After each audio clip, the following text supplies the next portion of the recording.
we go. Episode 171 of the Hardline. Michael Merlo, John Michael Masiri here with you. A big time episode. First, we're going to talk about what new barbers JM and I are going to. Then we've got the New York City mayor race, which is in a tight battle right now. No, I'm just kidding. We are not talking about any of that BS. But if you want to hear about our barber situation, you can DM us and we'll let you know. Big topic. But a lot to get to today. Obviously, we're going to start with the Jets. Their fire sale today, which I'm so impressed with the New York Jets. I'm impressed that Woody Johnson didn't step in at all, not looking at the Madden ratings and saying, hey, this guy's rating's high. We can't trade him. So I think this is a good job by the Jets. Obviously, you're going to have some emotions connected to this because Quinnen, Sauce, you thought they were part of the future, part of winning, and obviously did not go that way. Yeah, I'm doing good. The family's Did I not ask you how you were doing? Nah, everything's good. No, it's good. If it wasn't though, would you care? I don't know at this point. Well, I asked you basically. The Jets traded two of your favorite players. I mean, I did ask you your emotions. Jets, you usually open it up. How you doing? But we I thought I'd change it up. No, it's fine. I thought I'd change it up. It's fine. Anyways, how are you? Yeah, how are you? Good. Jets. Let's go right into the Jets. First of all, that shows you how low the bar is. What you just said about Woody Johnson. Let's give the guy a round of applause for actually letting the general manager do his job and not just stopping him. Well, great job, Woody. Really, you're doing great. Job. Yeah, Mike. I guess we'll start off in terms of you were saying the connection to the players and stuff like that, and obviously I could give the fan perspective as a Jet fan. Listen, Quinnen, it was upsetting to see him leave when they traded Sauce, and I now understood the mode that the front office was in. I did actually text some friends that also root for the Jets, and I was like, Quinnen makes a ton of sense to trade if they're going to trade Sauce. So I am glad from a team operation standpoint that they got rid of him. That being said, I loved Quinnen. I mean, he was my favorite Jet, besides probably Garrett Wilson, but longest tenure Jet, great guy. Hung in there with us through all these crappy years. So, sad to see him go, but listen, if I've learned anything, it's that I can't get emotionally attached to these players. And I advise all Jets fans to do that, or all fans of any team, especially if it's a losing team. If you're Yankees, Aaron Judge, different conversation. I would be beside myself if that man ever left the Yankees. But when you win such little amount of games, you can't get emotionally attached to Sauce Gardner and go down the list, all these guys, because that at some point they might have to make a move. So putting all emotions aside, I'm actually a fan of what they did today. Did a good job. I mean, I read this quote from Muji that basically said, I'll never not answer the phone. I'll always answer the phone. If somebody wants to call about a trade, call about a player, I will pick up the phone. Then that doesn't mean he's going to do the trade, but he's going to listen to what the other team has to say. And by all accounts, the Jets did not call up the Colts today and say, hey, we want to trade Sauce Gardner. It was the other way around.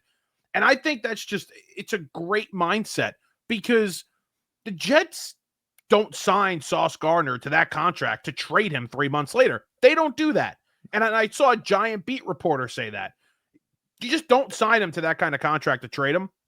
And to get the package they did back, they were clearly blown away. 2 first-round picks, A.D. Mitchell, who is not a throw-in, by the way. A.D. Mitchell was a second-round pick 2 years ago. He's obviously had the issue with the fumble in the end zone in L.A. He doesn't have much playing time because of all the receivers they have there. So I think this is a great reset for him as well. He's not just this throw-in. I really, really love the Sauce trade for the Jets. Yeah, he's not a throw-in. And I mean, I took a step back a couple times and I'm like, wow, they got 2 first-round picks for this guy. Because listen, Sauce is a great player, right? But he's not a Pat Surtain. He's not one of these Darrelle Revis guys where year in and year out, he is just a shutdown guy. Put him on the number 1 guy and don't worry about it for the rest of the game. That's what we thought he was the first 2 years in the league. And he's no slouch at this point, don't get me wrong.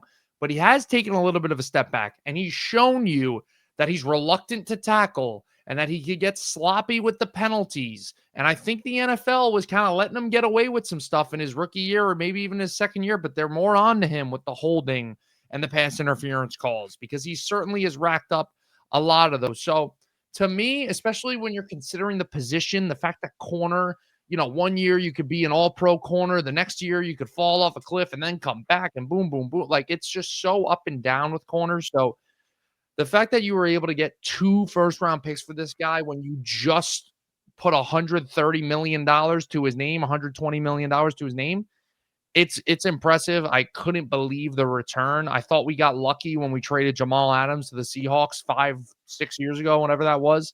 And they did it again. So happy about the return is an understatement. And I also think it didn't help Sauce. Listen, he was a top 3 corner in his first 2 seasons here.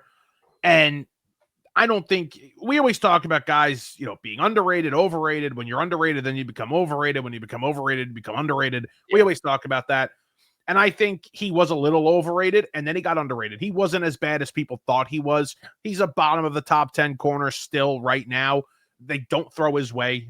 They just refuse to throw his way still. So, and we'll talk about it from a Colts perspective in a minute, but I don't think the expectations that Jet fans and people around the league had for him were fair, because when he was drafted that high and had that great of a rookie season, people did think he was the next Darrelle Revis, and that's not fair. Darrelle Revis is the greatest corner we've ever seen, and maybe, if not the greatest, top 3 corner to ever play the game. Yeah. So it's not fair to compare him to a guy like that, and those were the comparisons ever since he got here, and that hurt him big time. Yeah. No, it definitely did. You're right. The expectations were set very high, but listen, one thing that we got to understand about this Jets team, right? Obviously, it's been a bad year. Yeah. Now, whether you want to say you were surprised or not coming into the year versus now that it's a bad year, that's a discussion that, people can have. Personally, obviously, we know my expectations weren't much for this team. But the thing that, this is not a shock to me. I don't feel like anybody should be shocked today. And when you look at the team, right, take a step back as a fan and pretend, it's 24 hours before this conversation. Everybody's still on the roster. And you look at the team and you're like, well, we just came off the biggest disaster maybe in NFL history in terms of experiments with Aaron Rodgers and going all in and trading for Hassan Reddick and Devontae Adams and win now mode and blah, blah, blah, blah, blah. Doing all that stuff, right? And it blew up. It blew up bad. And Joe Douglas, his last year, he was like, uh-oh. As soon as he saw the ship starting to sink, he doubled down, right? He made that Devontae Adams trade because he knew if this thing didn't work out, he was out of a job. Well, Joe Douglas was out of a job, but luckily for Joe Douglas, those picks don't follow him after he leaves the Jets. He leaves the mess with us. So he left a mess for Darren Muji and for Aaron Glenn. And when they came here, Aaron Glenn is trying to build a culture. He's trying to put his own stamp on this team, just like Darren Muji is. They're trying to get in sync, get players that they want in the building that fits their scheme and fits their culture. And at this point, if I'm Muji, and clearly he told you this, he's looking at his chess pieces that Joe Douglas left him, and he's saying, I don't have enough here to turn this thing around. And that's why these moves were made today. And I got to give the guy credit for doing it. Glenn needs his guys. He didn't have his guys early in Detroit. He got his guys in Detroit, same thing with Campbell, and bang, they became one of the best teams in football. Mm-hmm. Glenn doesn't have the pieces here yet. We knew this was going to be a long rebuild. Despite what crazy Jet fans said coming into this season, how they're going to shock people, or they're going to have a better record than people think, we knew this was going to be a very long rebuild. And I don't think we realized how long it was going to be until right about now, because when you're shedding off pieces like Sauce, who's still young and signed, like Quinnen Williams, who's still a top player in the league, that's like a wake-up call. It's like, all right, this is going to be a long rebuild. And there's nothing wrong with that as long as you make the moves necessary immediately. And 8 picks in the first 2 rounds in the next 2 years, that is like finding a piece of gold. Now you have to hit on those picks, and we don't know how Muji's going to be. The first draft, hitting Membu in the first round, great. We don't know how great of a drafter he's going to be, though. But this is big. This is all moving in the right direction, and this is un-Jet-like. Yeah, no, it's very big. Listen, first of all, just quick correction. I don't think that they have. I think they have 7. No, I looked. They have a 2027 second-round pick. They do have a 2027 second round I pick? looked this morning. Okay. This For afternoon. some reason, all the reports, they kept showing that they didn't have one. Yeah, because everybody was like, they would just forget the second-round pick, and I looked, and I was like, it says they have one, but I could be wrong. I don't know. This Fox Sports tweet just seems a little off. But listen, the moves were made. They did what they had to do. You have to hit on the draft picks 100%. That's how this is going to be judged. But when you look back, right, like this is all tied into the Joe Douglas regime because it's why they're in the situation they're in right now. Think about how many superstars or close to superstar level players the Jets have or had on this roster 24 hours ago. Pretty good amount for a team that is 1-7. Like, you look at the other crappy teams in the league, they don't have the Sauce Gardner, Quinnen Williams, Garrett Wilson-ish guys that the Jets have. But the reason I bring that up is this team had no depth. Like, you would have your superstar cornerstone players, and then underneath that, you had Tyler Johnson and Alan Lazard in the wide receiver room. Like, even the corner room, DJ Reed left. They were or just around the defense in general. There weren't a lot of great supplemental pieces to help out Sauce Gardner, to help out Quinnen Williams. And that goes back to Joe Douglas, because what did Joe Douglas do, right? We thought, oh, he did a great job drafting. No, he didn't. He had Sauce Gardner fall into his lap at 4. He had Garrett Wilson fall into his lap at 10. He drafted Jermaine Johnson, trading up for him 26th overall. Okay, good pick, right? Trading back into the first round. Breece Hall, top of the second round pick, but all his good picks, not to mention the Zach Wilson, right? He drafted Zach Wilson. Of course. Forget that.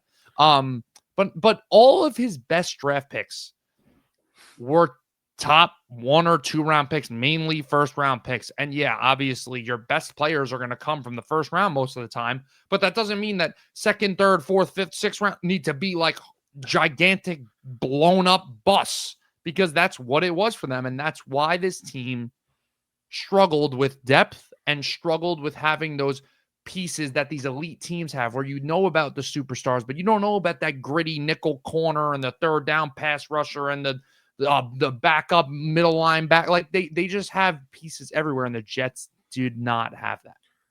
They did not. And just to go on the Quinnen trade now for a second, the second rounder this year, get the first rounder in 2027, which will be the higher pick, whether it's Green Bay or Dallas, most likely Dallas.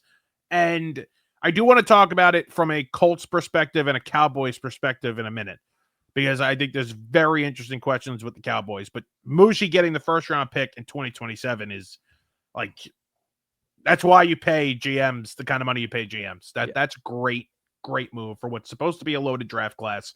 Get that pick, and of course it's going to be the higher one. And you move Quinnen. Cowboys tried to trade for Quinnen in the offseason. Yeah.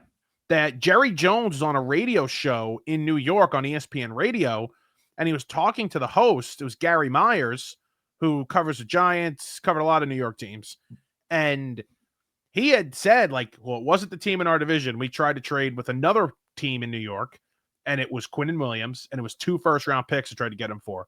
A little cheaper of a price, but still able to make the move and get the guy for them, for their sake. I don't know how much sense it makes for them, but for the Jets, obviously makes a ton of sense to get more draft capital.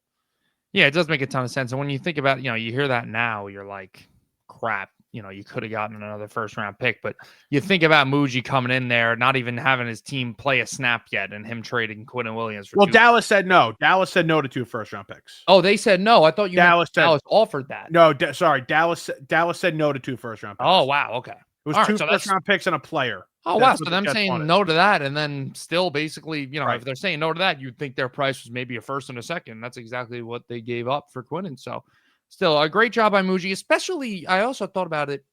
I almost wonder if, a lot of the times you hear in sports, wait till the offseason to make trades like this, big trades, right? It's tough to make them in the middle of the season. Sure. A part of me thinks that Muji's timing was great, because I can't imagine them getting more in return than what they did. And part of me feels that maybe these teams like the Cowboys, who are 3-5-1 and just had a bad loss on Monday Night Football to the Cardinals, maybe they had a little bit of a fire under them to say, we got to do something. And their price, went down a little bit, or their willingness to give up some major assets went up a little bit. And same thing for the Colts, knowing, hey, bad loss to Pittsburgh. We still have a really good team that we believe, could go deep into the playoffs. Let's make a big splash here, get Sauce Gardner. I don't know if the Colts are willing to give 2 first-round picks if they wait till the offseason.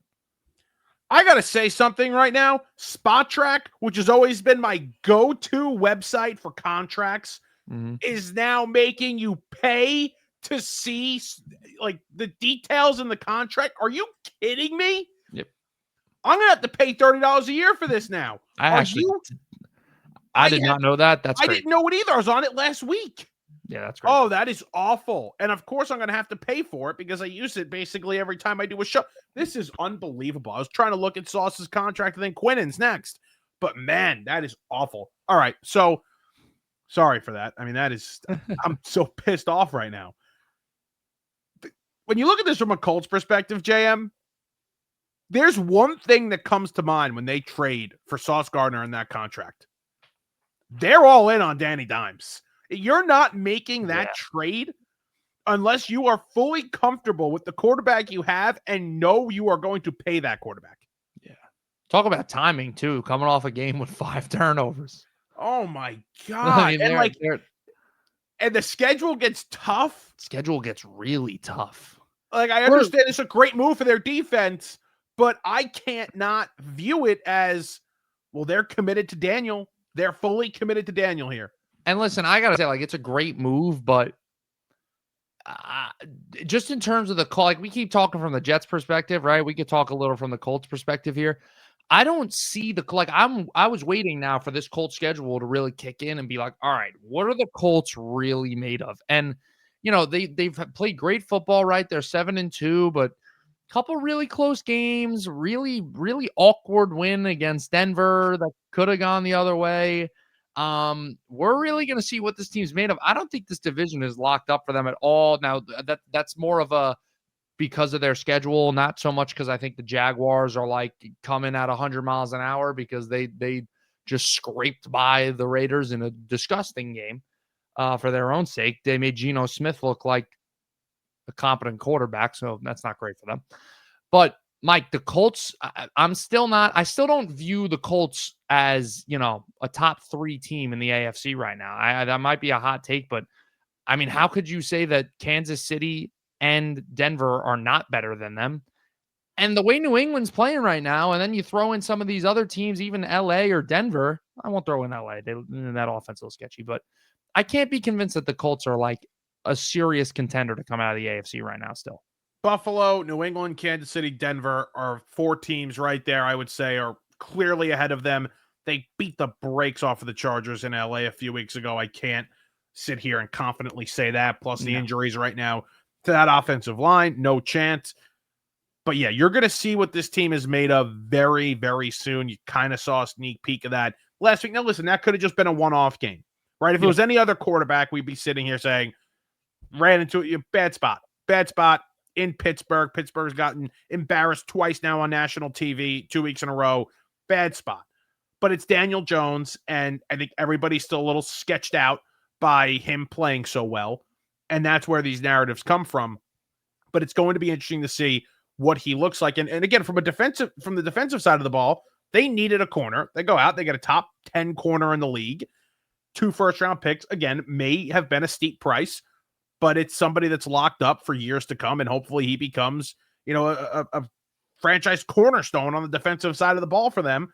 They're taking a big chance, but I don't believe in this Colts team. I can't trust a Daniel Jones, Jonathan Taylor-led team to go into Kansas City or even play them in Indianapolis and beat a Chiefs team, beat a Buffalo, beat a Denver. Yeah. I can't see it happening. Now, the Jets got to be all just full tank mode now, right? Islanders lost? The Islanders lost in the shootout. Are you kidding me? Yeah, they lost in a shootout. Sorry, you get the point. You get a point. Oh my God. Sorry. But, I was also thinking, like, the Jets, like, they gotta be in tank mode, right? And then I thought about it, and I'm like, it would be so Jets for them to come out and, like, win by 2 scores on Sunday against the Browns. Yeah, they're pretty bad though. Like that's pretty bad spot. What are the Browns, though? I mean, the Browns got great I know. defense, or not a good defense, I guess, but, like, you I know. know. I just saw something from a fan of one of the bad teams in the league. I didn't even look at the account, and there are a couple curse words in it, so I'm not going to repeat all of them. But he was like, "Yeah, there's no way we can out tank this after the Quidden trade." Yeah. And brother, can I ask this question too? Because I think this is very relevant. So it's 2 first-round picks here, and then 3 next season. Yeah. What if the Jets aren't fully in love with Fernando Mendoza or Ty Simpson? Like, what if you have the number 1 or number 2 overall pick and you're not completely in love with one of these guys? I have 3 first-round picks next year. I sign a bridge quarterback, and maybe I win 6 or 7 games. And there we go. And I'm sitting at the 8th how pick. about this? What about the possibility that there is a team that is in love with them and they trade out and get another first round pick next year? Now there's no chance anybody can jump you. If there was a clear number 1 pick, you're trading your 3 first-round picks in that draft and going up and getting a quarterback. But honestly, they have flexibility here. That's what I'm trying to say. That they are very flexible now if they don't love one of these quarterbacks, because as we get closer, we're going to find out more about these guys. And right now, I still don't. I mean, I don't feel the love for any of these guys at 1 right now. Here's what I think, though. Like, if they get number 1 this year, I think it would be a little like, what are you doing to not take a quarterback? Like, unless you literally have a 2nd round grade on every quarterback and you just don't like any of them, okay, sure, trade out or something if you can. But to be like, we like this guy, like we like Mendoza, or we like Moore, we like Simpson, whoever it may be, but we might like some guys next year a little more. I think at that point, that would be a little like, well, who's to say you're going to have the number 1 pick next year? And who's to say that the team that does have the number 1 pick next year, or the number 2 or the number 3 pick, would be willing to trade out for you to get a quarterback? What if they all need quarterbacks? So it's a little risky to play that game. Okay, how about this? This is going to be really irresponsible, but again, they have options. What if you draft a quarterback this year? You draft Mendoza at 1, and it looks like Cam Ward. Doesn't look good. And next year you have the 2nd overall pick, and you love a quarterback. You love one of these guys. Can you Josh Rosen this thing and say, "Hey, we're gonna take this guy. We're gonna go with him. We'll get rid of Rosen. We'll get a 2nd round pick for Rosen, and that's it." You could Josh Rosen this thing. I mean, it's funny that, speaking of Josh Rosen, that now Kyler Murray has been benched. That didn't work out still for them. Worked out a little better than Josh Rosen did, but still not great. They were in the playoffs once. Yeah. You could do it. I mean, it's wasting a first round pick.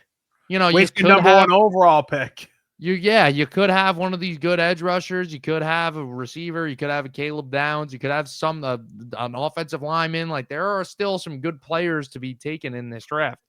So it wouldn't be great, but it could be done. I mean, what are we looking at? Like, I understand this overall class is going to be just incredible next year, but quarterback wise, like, what is Raiola gonna be in the draft? Are we gonna view him as, a high prospect like we have some of these other guys, like a Drake May, a Caleb Williams, Jaden Daniels, like they were viewed in that draft class? Is he going to be in the same light? I don't know. That's the problem. I mean, I just looked it up quickly. Yeah, probably going to have Arch in that draft. He looks terrible right now. Raiola's, I mean, I've watched Raiola a few times, and I don't feel that way. Right. And I don't know necessarily if it's just a quarterback class thing or if it's a overall draft class thing. Yeah. But it's obviously we're getting ahead of ourselves in terms of talking about 2027. The overall draft class, I mean, Jeremiah Smith and Right. Ryan Williams alone, you're like, holy crap. But I mean, it's going to be a Interesting great stuff. class all around in terms of, non-quarterbacks. But I just don't know, the quarterback thing for me.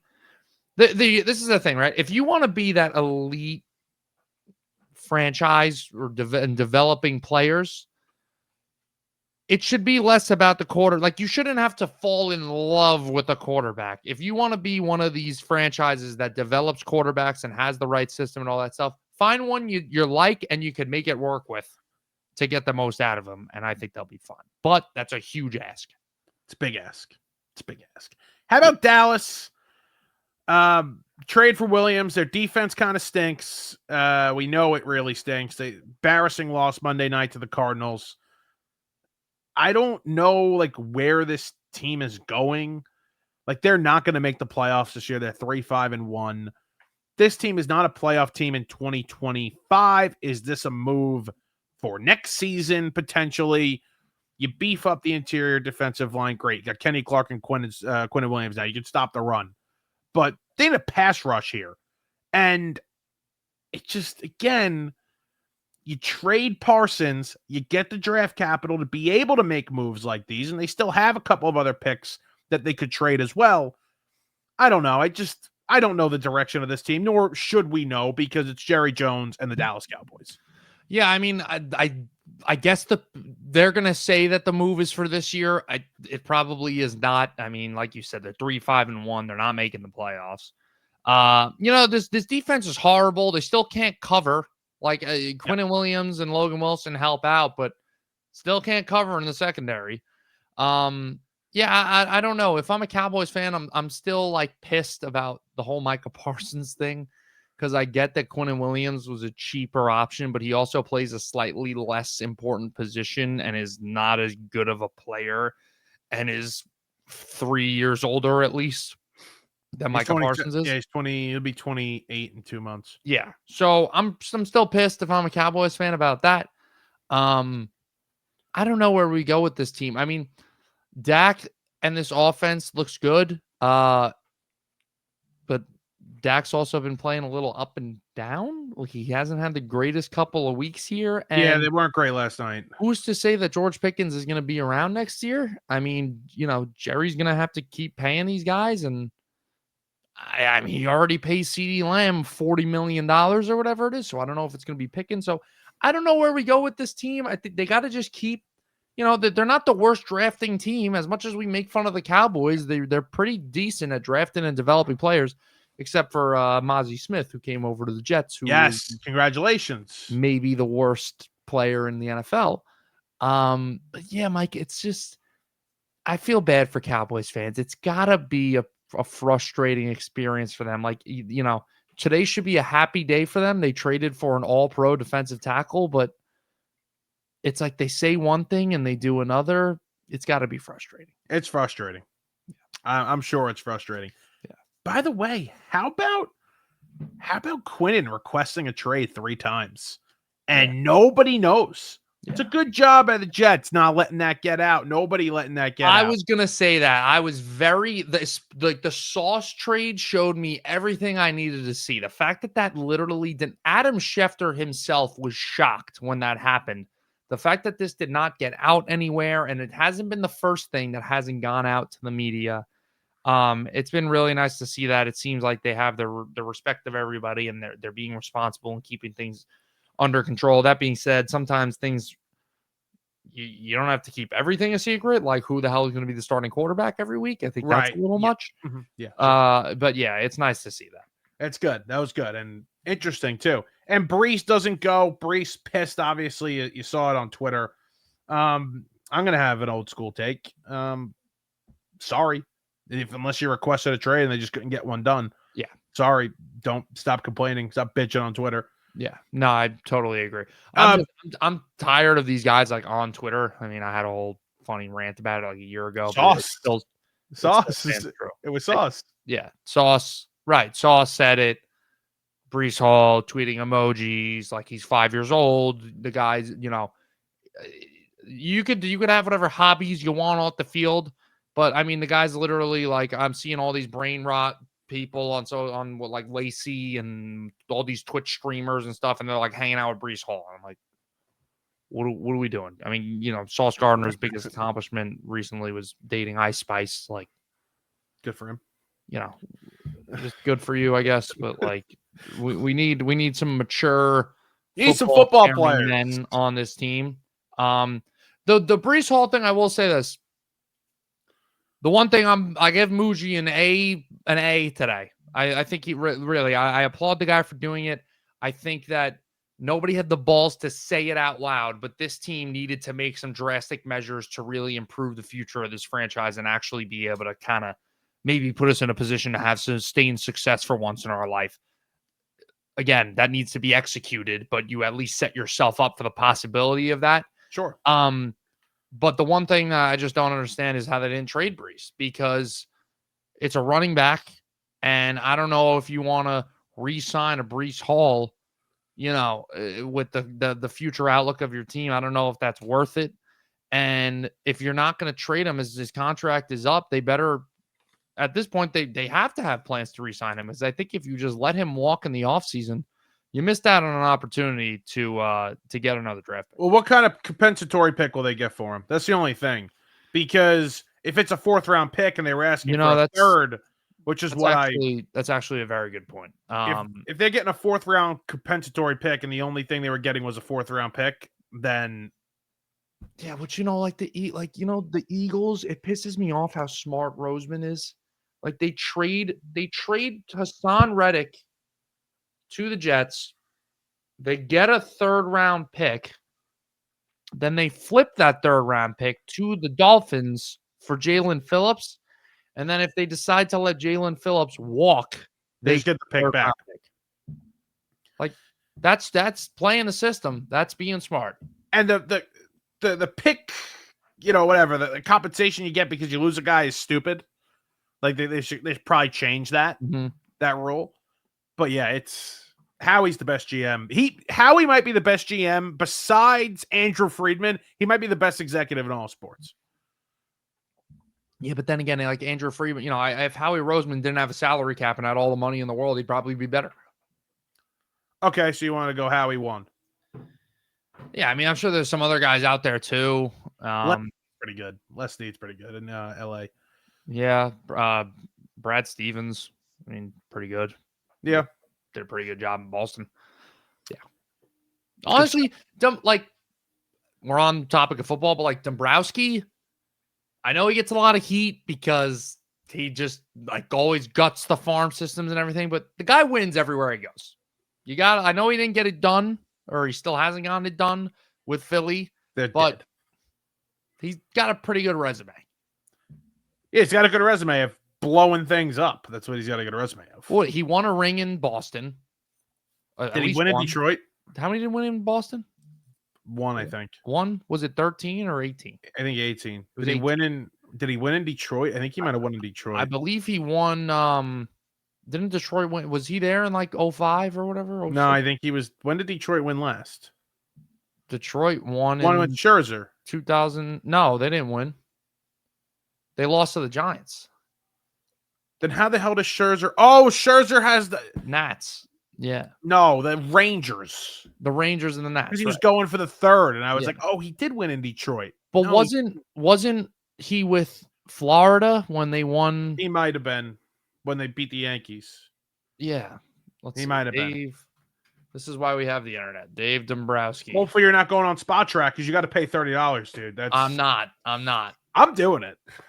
Dave Dombrowski was the GM of the Expos from 88 to 91. Marlins from 92 to 01. So he wasn't there when they beat the Yankees. He was there when they beat Cleveland in 97. Detroit from 02 to 15. And then Boston from 15 to 19. Yep. So he won with Boston in 18. He's got 2 rings. And by the way, those are some good Expo teams late. Good Expos teams. And 20, the Tigers obviously had a great run. They did. Did he give Miggy the terrible contract? I can't believe we're on a Dave Dombrowski conversation. We are. Dave Dombrowski 2-minute segment. That's crazy. All right, let's move on here. Dallas dead. How about the Hawks? They get Shaheed today. The Hawks, I mean, belt to ass Sunday night, a coming out party for them to really show the rest of the country that this is one of the best teams in football. Darnold's off to a fantastic start. The defense is good. The offensive line's good. Obviously, JSA might be the best receiver in football right now. And that was just embarrassing from Washington. You could say all you want about how banged up the Commanders are, but they also just kind of stink. And they took it to them, and they did not show any mercy. You have random guys scoring touchdowns, and they get Rashid Shaheed now. That's a nice move for them. That's a nice pickup. I think that was very underrated today. It's a very nice pickup for them. They have a very nice. I mean, if they could finally figure out what that running back room is, and listen, I'm not like I understand, fantasy football, like that's a lot where this is coming from, but just taking fantasy football out of it, the rushing attack hasn't been great. They gotta figure that out. The running game hasn't been great. Charbonnet and Kenneth Walker, especially Charbonnet, are not averaging a lot of yards per carry. Yep. But you hope that, maybe the passing game will keep opening up the running game for them. Yeah, like you said, defense is good. I mean, the NFC and their own division, I mean, is still like 3 teams, Niners, Hawks, Rams. How's that going to shake out? We still don't know. I would put in a bet right now that a team is going to go to the Super Bowl out of that division. I really like the way the Seahawks look. And I think we both picked the Rams before the season started. So if I had to be a betting man and select a division that would represent the NFC, I would say it's going to be the West. But NFC is up for grabs right now, and good for them for coming out and making these big moves. We go back to the Colts conversation. You still got to go through the Bills. You still got to go through the Chiefs, and the Ravens are probably going to end up getting in there. I mean, they're going to win that division. They're gonna probably end up winning that division. They're only 2 games back right now. And Lamar looks good. Came back, looks healthy, looks good. So, the NFC is up for grabs though. The Eagles, right, defending Super Bowl champions, they've shown that they've got some problems to work through, and they definitely just made their defense a lot better. I mean, a lot of trades, right? Traded for 3 guys in 24 hours, whatever it was. So, I really like the way the Seahawks look. I mean, quick on the spot, Mike. Give me a top 5 teams in the NFC. I go Rams, Seahawks, Eagles, Lions, Packers. I'd put the Bucks over the. That's the only team. I'm not putting the Niners in there. I can't, and I know it's unfair. Yeah, I'm not putting the Niners in there either. I can't put the Niners in there. I'm still, haven't seen them. I can't have a serious conversation. I can't have a serious conversation about the Niners being in contention with the injuries they've dealt with all year. Yeah, I'd still. Who did you have 1? I had the Rams. I'll stick with the Rams. I agree with that. I would have the Rams 1. I would have. I'm going Seattle 2. I'd have the Eagles 2 just because, again, just the respect of they're the defending champions, and they haven't had to be in a spot yet where they had to prove themselves. The Seahawks, I'll put 3. Lions, I mean, I still like the Lions. I know they had a bad week, but I'm not going to overreact from 1 week. I like the Lions at 4, and I like the Bucks at 5. Over the Packers. The Packers they're just the most frustrating team in the league. They also just lost their best offensive weapon besides Josh Jacobs and Tucker Kraft, who I could argue has meant more to this team this year. I mean, he's been phenomenal. Yeah. Love is a good quarterback, but who knows how he's going to play now. He had a bad week last week. LaFleur has been weird, like with his coaching decisions and the way this team has looked. It never reflects well on the coach when you can beat good teams, great teams, and then come out really flat and lose to teams that are sometimes like the Panthers were 2 touchdown underdogs. You know what's going to happen though? They're going to beat the Eagles on Monday Night Football. Yeah, that would be pretty. They're going to beat Philadelphia this week, and you're going to be like, oh wait, never mind. This team is good. We're just gonna fall. It's just gonna be the same Right. circle. And are they gonna lose to like the Giants or whoever else? The Probably Cardinals, whoever they can play. They'll lose to the Giants in New York. Dart will have a great game. I'm surprised they didn't go try and get a weapon here. They still have that receiver room full of mid guys, and you lose Kraft. That's a huge loss. Obviously it happened late, but surprised they didn't go out there and grab somebody. Yeah. Jacoby Myers got moved to your Jags. Jacoby to my Jags. Jacoby Myers does get moved. That's a good move for them because Hunter's just got put on the IR, and now coming back.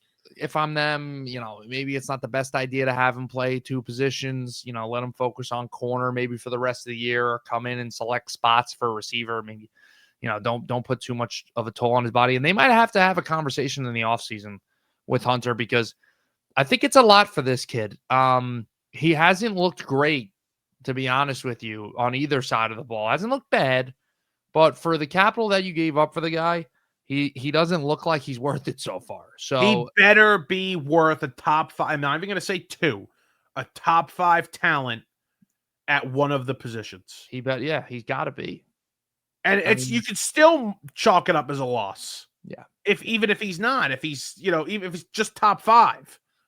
Yeah. He's gave a lot more than just the second, the 5th pick just to go up and get to get him, obviously. It's fascinating. We'll see how the Jaguars do.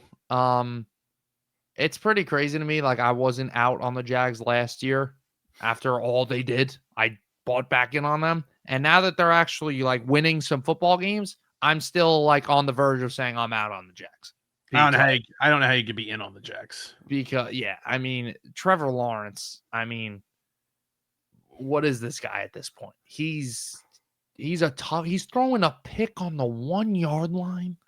Like the 1 yard, he's trying stupid little, like it's 2nd and goal, and he tries this like sidearm little sneaky throw that gets picked off. There's a video on Twitter of him throwing the ball. He's like watching the ball come out of his hand instead of looking at the receiver. I don't know what's wrong with the guy, what happened to him, but I got concerns about those Jaguars, even with this move. No jagging off for JM. No jagging off. But did you see this? Oh my God. I was just about to say, we were talking about the Trevor Lawrence with the quarterbacks. Oh, did you see that throw that Cam Ward made on Sunday? Yes. Or failed to make? Yes. That was concerning. I don't know what the hell that was. If you have a weak stomach, don't look at Cam Ward's Football Reference page either. Because redo Dart, Hunter, or Carter for them. For who? Titans or Ward. Redo number 1 overall pick.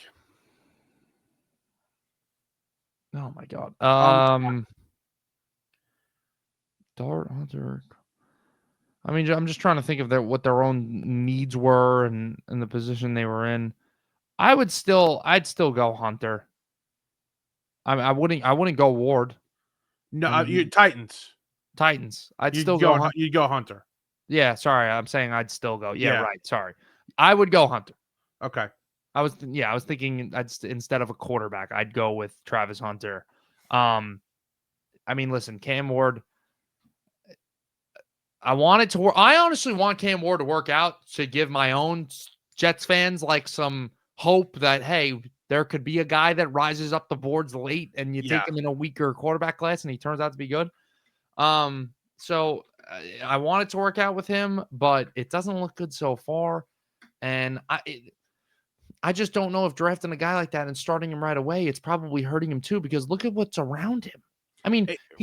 He's throwing to guys that, like, you haven't even heard of these guys' names before. Like, Elik Eyumanor or whatever. And then this other receiver where I thought his last name was like a slur, and I didn't even know how to say it correctly. Apparently it's DK. So, not good. The Titans didn't set him up for success, and we knew it was a bit of an uphill battle for him anyways. We knew he wasn't this generational prospect, so I probably would have gone with Hunter. Carter looks good. You don't need to throw your rookie quarterback into a situation like the Bears where you have, the offensive lines, all right, you got receivers there already, this and that. But can we have some sort of foundation? Like at least the Jet quarterback will have 2 tackles, Garrett Wilson, hopefully a couple more receivers. Like there will be players there for the Jet quarterback to survive. And most importantly, Membu and Olu. Yeah. So that sucks. That sucks for Ward. How about we kind of teased this before? Kyler Murray benched for Jacoby Brissett. So when everybody was going to my surprise party that I didn't know about, I was here grinding at 6:00 on my birthday, making a video. And the video was about, this is October 24th, 10 days, a little more than 10 days ago. I said, do the Cardinals have a quarterback controversy? And clearly I was right, almost 2 weeks ago, because they just benched Kyler Murray for Jacoby Brissett, who went into Dallas last night and kicked the crap out of the Cowboys. Well, have you seen this little phantom injury thing that they're saying that the doctors recommended that he needs more recovery time with his injuries?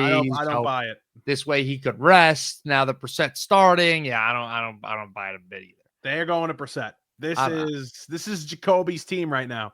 I don't buy that a bit either. So he's probably the best backup quarterback in the league, Brissett, right now. He really is. He's always been a decent backup quarterback. He always has been in Indianapolis, in New England, and wasn't he Washington? Where was he last? Cleveland. Yeah, he's always looked pretty good. So I'm happy for him, and that Marv looks pretty good now too. That he's got a receiver, he's got a quarterback actually throwing him the ball. So maybe Kyler was the problem all along. We thought it was the Cardinals and the way that they were using him, a lot of these vertical routes, and not really letting him run the full route tree. I mean, I don't think Marv's out of the woods yet either. He still doesn't look like an elite receiver to me, even though that was a great slant route he ran yesterday, even though I think I could make a Cowboys corner fall down at this point. Yeah, Bland went down pretty hard there. Yeah, but he looks good. Yeah, Jacoby Brissett's looking pretty nice. Good for Jacoby. I mean, they're still a lost franchise, but either way, it's they're you always talk about the Browns, the Jets, some of these bottom of the barrel teams of the league. The Bengals had that stigma for a really long time, and they still kind of do. They went to the Super Bowl a couple years ago, but now they're kind of back in the crap. The Cardinals, man, they are really bad. It's bad. You know what they need? They just need that journeyman quarterback who was really good years ago, older guy, to come in one year and just take them to an NFC title game or something like that. Remember Carson Palmer? Obviously, Kurt Warner got him to the Super Bowl. They just need that guy. So Russell Wilson? I don't think it'll be Russell Wilson. I don't think it's going to be Russ. I think he's done. Yeah, and can we shut down all potential rumors of the Jets trading for Kyler Murray? Because if I see that one more time, I might cry. Yeah, I would be off of that. I'd be off of that. That is the one thing I thought. I was like, they do now give themselves options to trade for if another Micah Parsons-ish player comes on the market, you could potentially make a deal, but you don't do that now. You do that if you use the draft picks this year and you have a good draft and you found your quarterback, and now next year there's a guy that becomes available and you could package some picks together and go get that superstar if you want, but you don't do it now. I misspoke before. Jerry wanted Quinnen and 2 first-round picks from Micah. That's what it was. Oh, yes, and the Jets said that they weren't in the position, and they're right. And I remember there were some rumors fans wanted Micah Parsons to the Jets, and I'm like, we're not in the position. You don't do that when you suck. You don't just trade for a Micah Parsons, give up more assets and extend them. That's not what you do. So it was Quinnen and 2 firsts for Micah. Yeah, that's what it was. They didn't offer 2 first-round picks. Yeah, I had it mixed up. No, thanks, Jerry. Appreciate it, though. The brain works sometimes. It takes a little bit, but it gets there. It's like a car engine. Sometimes you turn the key, it doesn't start up right away, but it'll get there. Exactly. Before we talk about the Giants quickly, cleaning house, any concern about the Chiefs? I think the Chiefs going to the Super Bowl. I think the Chiefs are winning the Super Bowl, even though they don't currently hold a playoff spot. But tough loss there to Buffalo. They didn't look great.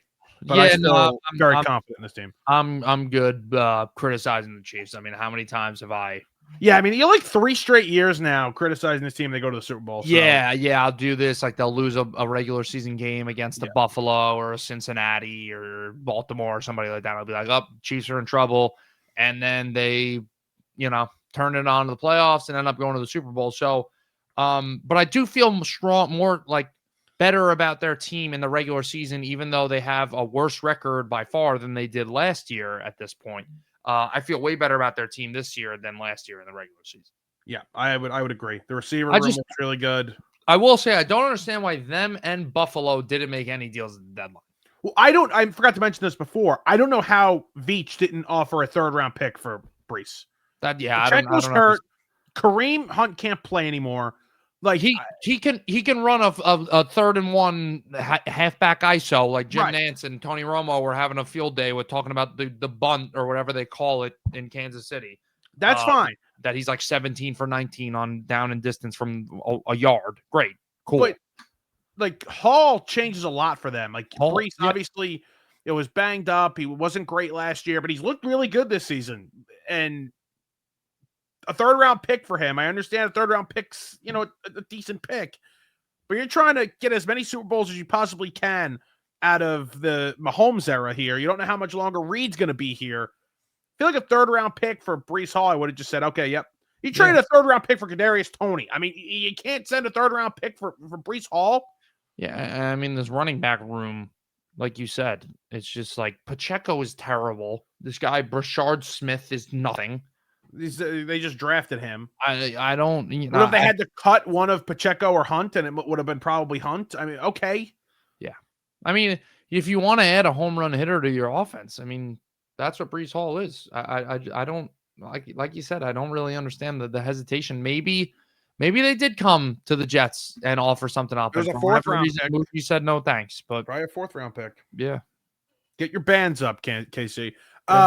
Before we get out of here, Giants. The last time we recorded an episode, we were all high on the Giants. Giants just kicked the crap out of the Eagles. Dart still looked really good, but I think it's time to move on from everybody. I finally, and you know that I've held on for a while with Joe Schoen and Brian Daboll.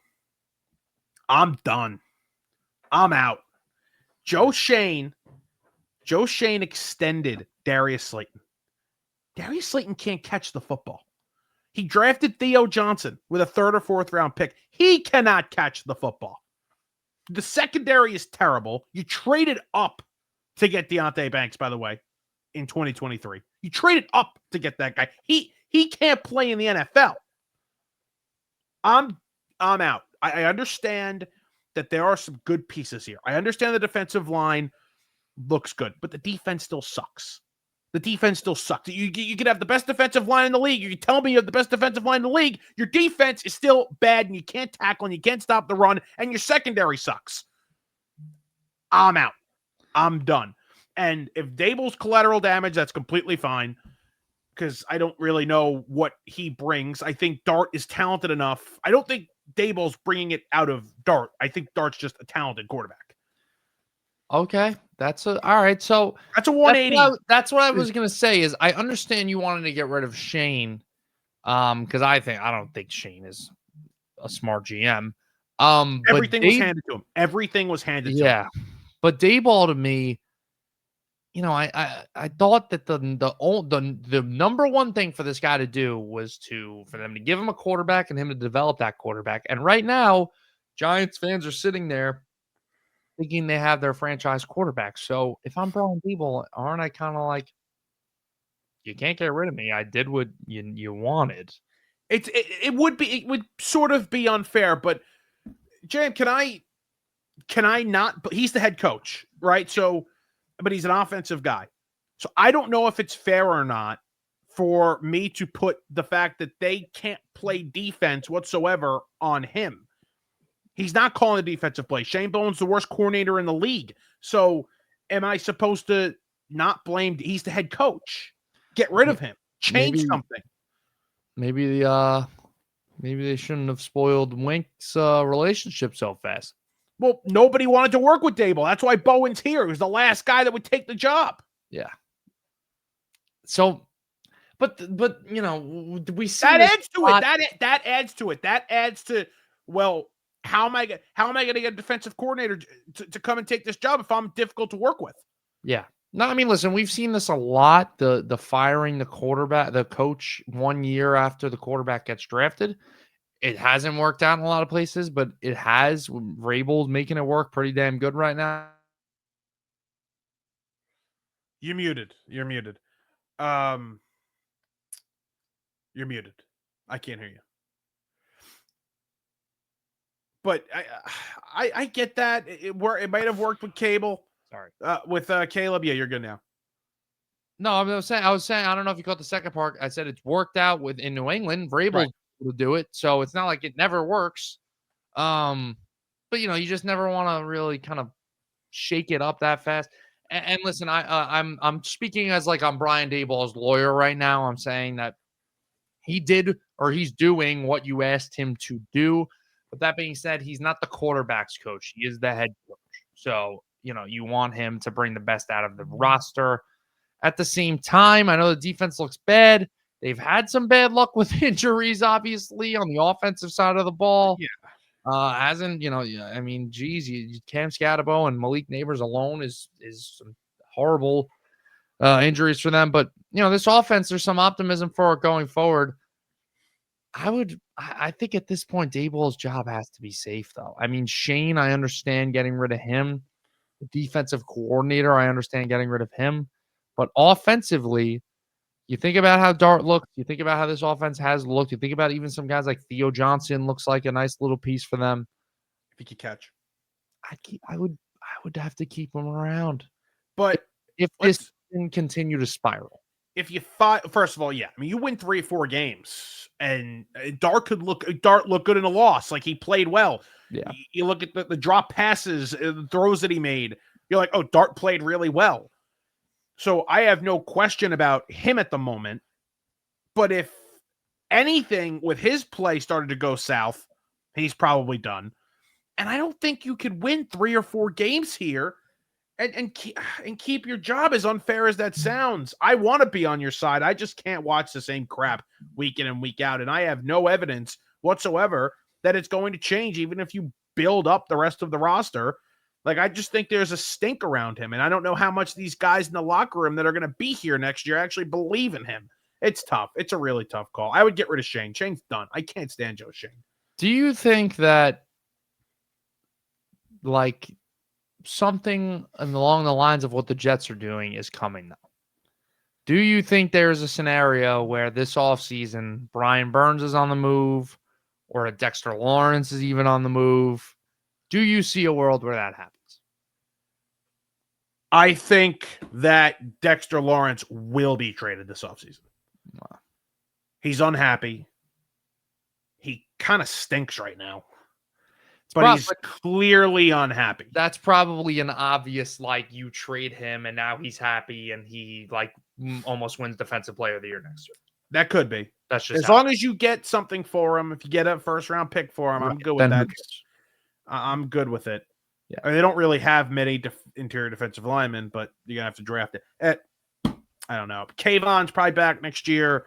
Obviously, Carter. I would not trade Burns. But Burns seems pretty unhappy to me, too. No, I wouldn't get this. I don't get the sense that he's, like, totally unhappy. I mean, he's also having a career year, so. Yeah. You know who looks miserable? Jamar Chase. He does look miserable. That guy looks miserable. And I mean, if I was an offensive player on the Bengals, I would be miserable with that defense. But it's like, it seems like that guy's really just reaching his breaking point. They're a mess. Do they have any cap space to go get defensive players next year? No. The 2 guys they drafted stink. Stewart stinks. Shamar Stewart. You think they pick up the phone on Joe Burrow? I saw some Jet fan tweeted today. A crazy hot take. Jets use 2 of these first round picks and go get Burrow. Like, yeah, maybe 6 of them. Yeah. Maybe the 6 of them you have, or 5 of them you have, whatever it is. Sure. Mess. What a mess. All right. We're a mess. That's going to do it for this one. We'll talk to you guys soon. Enjoy the football. Go Islanders. Baseball. Go Johnnies. Go Isles. Go Mets. Go Mets. Hofstra Pride Mets and basketball. Jazz. Tough loss to USF last night. 4-point loss. Down goes Canada. Down with the Blue Jays. Yep. We the North. Cry longer some the more, North. Vlad. Okay. That heartbreaking. I've never seen a more heartbreaking loss in my life. Please. Love it. Good for them. Okay. James hating. We'll talk to you guys next time.